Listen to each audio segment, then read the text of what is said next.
Hello everyone, it's me Amresh Kumar Suman. और आज हम लोग पढ़ेंगे टाइम मैनेजमेंट के बारे में। तो टाइम मैनेजमेंट क्या होता है, मीन्स समय प्रबंधन। तो हम लोग जानेंगे टाइम मैनेजमेंट में सबसे बड़े क्या होते हैं, दो हिस्से होते हैं। इसमें फर्स्ट क्या है, प्रायोरिटीज़, एंड सेकेंड क्या है, शेड्यूलिंग। तो हम लोग जानेंगे प्रायोरिटीज़ एंड शेड्यूलिंग में। तो प्रायोरिटीज़ मतलब क्या होता है, दिशा, मतलब गोल, जो हम लोग गोल सेटअप किए हैं, ठीक।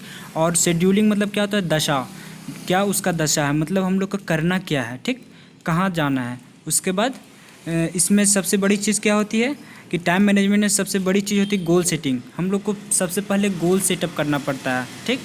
उसके बाद इसमें हम लोग का क्या है, गोल सेटिंग में फोकस करना प्रायोरिटीज़ पर। हम लोग प्रायोरिटीज़ पर फोकस करेंगे, उस पर काम करेंगे, तभी क्या होता है, खुद ब खुद हम लोग का टाइम मैनेजमेंट हो पाता है, ठीक है। तो चलिए हम लोग आगे पढ़ते हैं टाइम मैनेजमेंट के बारे में। टाइम मैनेजमेंट क्या होता है, ठीक।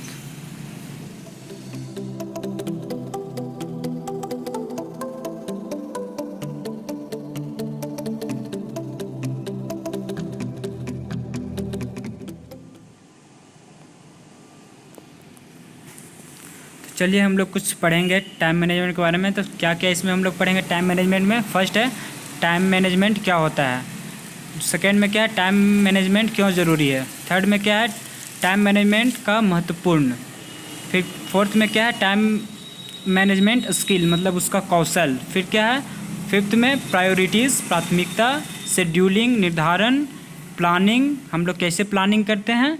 उसके बाद क्या है, डेलीगेशन, डेलीगेटिंग मीन्स प्रतिनिधित्व करना।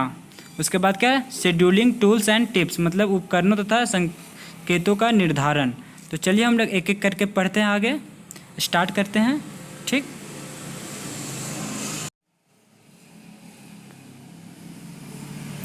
तो फर्स्ट हम लोग जानेंगे क्या, समय प्रबंधन means time management. Time management क्या होता है, तो अपने काम को निर्धारित समय पर करके समय का सदुपयोग करना ही टाइम मैनेजमेंट कहलाता है।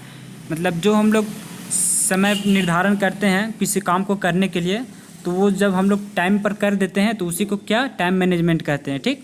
तो पढ़ाई कर रहे छात्रों के लिए इससे निपटना बहुत ज़रूरी है, क्योंकि उन्हें अक्सर ये समझ में नहीं आता कि कब पढ़ाई करें और कब दूसरे काम, ठीक ना।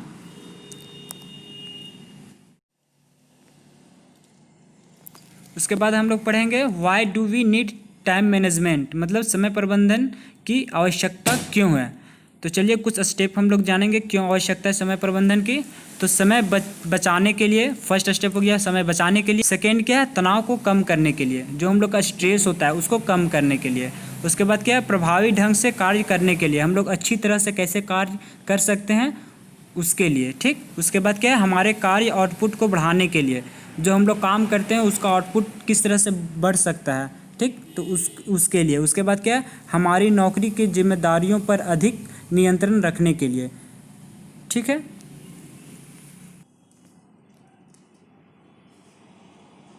उसके बाद क्या है, इम्पोर्टेंस ऑफ टाइम मैनेजमेंट। इसका क्या इम्पोर्टेंस है टाइम मैनेजमेंट का। Time management importance as is help to manage your time efficiently. It is benefit to every individual as proper time management help us to, मतलब हम लोग सभी के लिए एफिशिएंटली है टाइम मैनेजमेंट। हम लोग को सभी, हर इंडिविजुअल्स के लिए टाइम मैनेजमेंट बहुत ज़रूरी है, ठीक ना। तो ये इम्पोर्टेंस हुआ टाइम मैनेजमेंट का। उसके बाद हम लोग देखेंगे कुछ टाइम मैनेजमेंट स्किल, मतलब क्या कौशल है, क्या स्किल है टाइम मैनेजमेंट का। तो हम लोग इसमें देखेंगे क्या, प्रायोरिटीज़ मतलब प्राथमिकता के बारे में, शेड्यूलिंग निर्धारण के बारे में, सूची बनाकर रखना जिसको कि हम लोग के keeping a to do list जिसको बोलते हैं, है ना, प्लान जिसको हम लोग बोल सकते हैं एक तरह से कि प्लान बनाकर रखना है। उसके बाद क्या है, डेलीगेटिंग्स, मतलब जिसको डेलीगेशन भी बोल सकते हैं, प्रतिनिधि करना, किस तरह से हम लोग प्रतिनिधि कर सकते हैं। उसके बाद क्या है, रेस्टिंग, मतलब आराम करना। तो ये कुछ स्टेप्स हैं जिसके कारण हम लोग टाइम मैनेजमेंट स्किल कर सकते हैं, ठीक। तो चलिए हम लोग आगे देखते हैं फर्स्ट करके। फर्स्ट में प्रायोरिटीज़ क्या होता है, प्रायोरिटीज़ मतलब प्राथमिकता।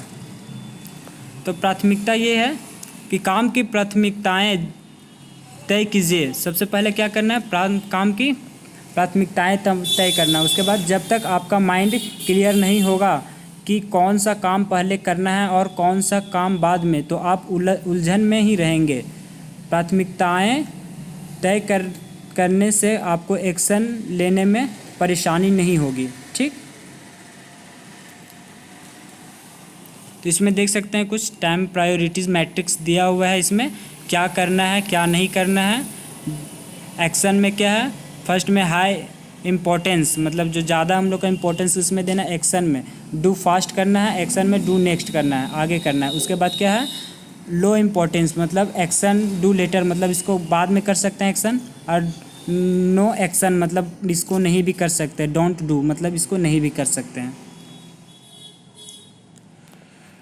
फिर हम लोग देखेंगे निर्धारण, शेड्यूलिंग। शेड्यूलिंग क्या होता है, शेड्यूलिंग मतलब निर्धारण और दशा दोनों कर सकते हैं इसको।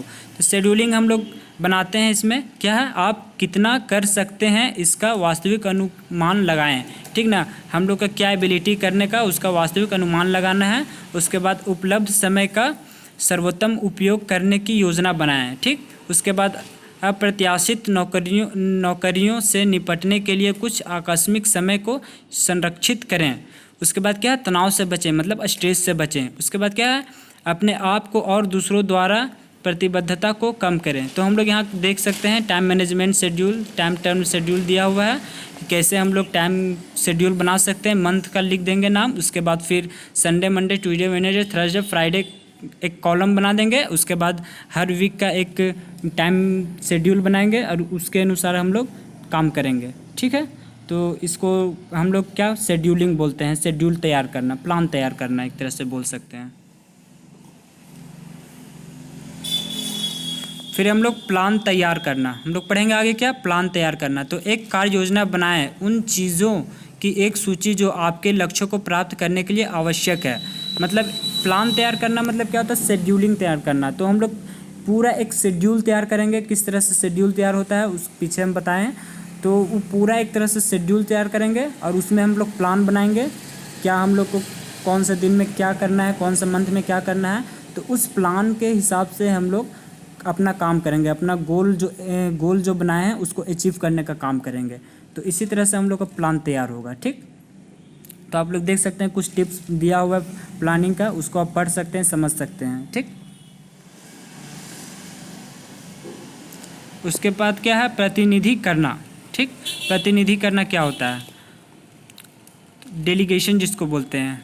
तो इसमें क्या है, परिणाम के लिए जवाबदेही बरकरार रखते हुए एक गतिविधि से दूसरे व्यक्ति के प्रदर्शन के लिए प्रतिनिधि के रूप में प्रतिनिधिमंडल को परिभाषित किया जाता है। ठीक, तो इसमें टाइम मैनेजमेंट डेलीगेशन दिया हुआ है। क्या होता है डेलीगेशन, मीन्स प्रतिनिधि करना। ये समझ में आ गया। उसके बाद हम लोग आगे देखेंगे क्या, इसके आगे हम लोग देखेंगे time is a non renewable resource.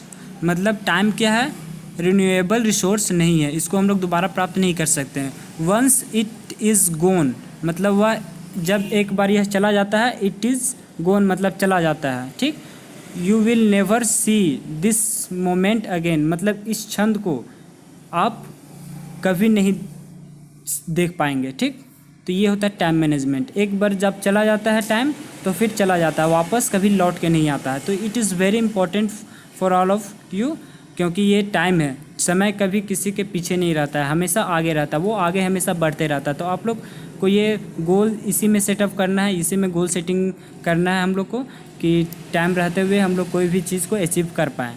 ठीक, चलिए हम लोग नेक्स्ट पढ़ते हैं क्या, उपकरणों तथा संकेतों का निर्धारण, मतलब शेड्यूलिंग टूल्स एंड टिप्स।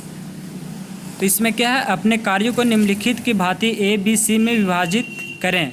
मतलब जो भी कार्य है उसको ABC में हम लोग विभाजित कर सकते हैं। उसमें क्या क्या है, ए ग्रुप में क्या है, वे कार्य जिसे आवश्यक और महत्वपूर्ण माना गया है। ए ग्रुप में हम लोग कौन सा कार्य को रखते हैं, जो अति आवश्यक होते हैं और महत्वपूर्ण होते हैं, उसको सबसे पहले हम लोग काम करते हैं, तो उसको ए ग्रुप में रखेंगे, उसको सबसे फर्स्ट प्रायोरिटी देंगे। जो भी काम होगा उस सबको छोड़कर सबसे पहले उस काम को करना है, क्योंकि वो बहुत ही आवश्यक है और बहुत ही महत्वपूर्ण है। तो इसलिए ए ग्रुप में जो भी हम लोग रखे हैं कार्य को, वर्क को, उसको सबसे पहले करेंगे। उसके बाद क्या है, बी ग्रुप। तो बी ग्रुप में कौन से कार्य को हम लोग रखते हैं, वे कार्य जो महत्वपूर्ण है किंतु आवश्यक नहीं है। ये कार्य भी महत्वपूर्ण होते हैं, लेकिन अगर इसको हम लोग डिले करके कर सकते हैं, मतलब बाद में भी कर सकते हैं। ठीक, तो इसको बी ग्रुप में रखते हैं। उसके बाद क्या है, सी ग्रुप लास्ट। तो सी ग्रुप में हम लोग कौन सा कार्यों को रखते हैं, वे कार्य जो महत्वपूर्ण नहीं है, चाहे आवश्यक हो या नहीं हो। वैसे कार्य जो हमारे लिए महत्वपूर्ण नहीं है उसको हम लोग कभी भी कर सकते हैं, कोई इसका टाइम लिमिटेड नहीं है कि इसी टाइम करना है, इसलिए उसको वो आवश्यक हो या नहीं हो उसको हम लोग ग्रुप सी में रखते हैं। ठीक, उसके बाद चलिए हम लोग नेक्स्ट जानेंगे क्या होता है।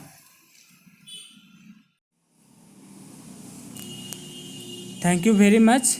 बट इसके पहले एक चीज़ और बता देना चाहते हैं हम कि आप लोग को अगर और भी किसी चीज़ सब्जेक्ट पर आप लोग को वीडियो चाहिए तो आप लोग नीचे कमेंट बॉक्स में बोल सकते हैं, बता सकते हैं, और आपको कुछ कमेंट बॉक्स में हम लिंक दे देंगे, आप लोग देख सकते हैं ऑपरेशन थिएटर क्या होता है, फिर डिजास्टर मैनेजमेंट क्या होता है, कुछ लिंक्स आपको प्रोवाइड करवाते हैं। उसके बाद फिर आप लोग उसको भी देखिएगा और समझिएगा क्या होता है। ठीक है, थैंक यू वेरी मच।